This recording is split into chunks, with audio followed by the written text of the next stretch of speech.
วิถีชีวิตอีสานบ้านเฮาอยู่ง่ายกินง่ายอีสานบ่อึดแนวกินหาอยู่หากินตามทุ่งไร่ทุ่งนาใช้ชีวิตสืบสานกันมาหลายชั่วอายุคนถึงคนสิมองว่าอีสานมันแล้งแต่ก็บ่เคยแล้งน้ำใจไปพุ่นกินป่ามาพี่กินข้าวอีสานยังเป็นดินแดนเยี่ยมยามไปมาหาสู่บ้านพี่เมืองนอกจนถึงทุกวันนี้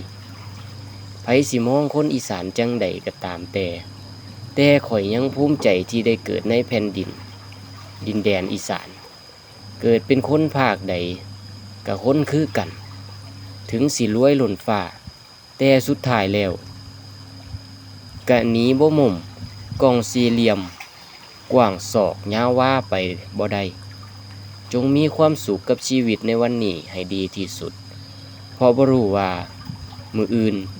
สิได้ตื่นขึ้นมาบ่ความตายแขนคอถูกบาดยางตื่นขึ้นมาเห็นหน้าจังว่ายังพี่น้องเอ้ย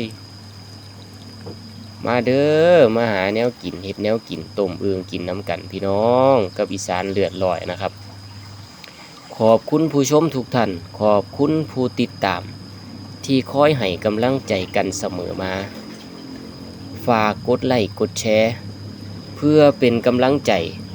ให้เพจน้อยๆเพจนี้ได้มีกำลังใจในการสร้างสรรค์ผลงานต่อไปขอบคุณครับขอบคุณจากใจจากเพจ B2J Family Fanpage ขอบคุณมากๆครับที่ติดตามรับชม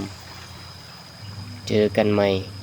ในคลิปต่อไปครับทุกท่านสวัสดีครับ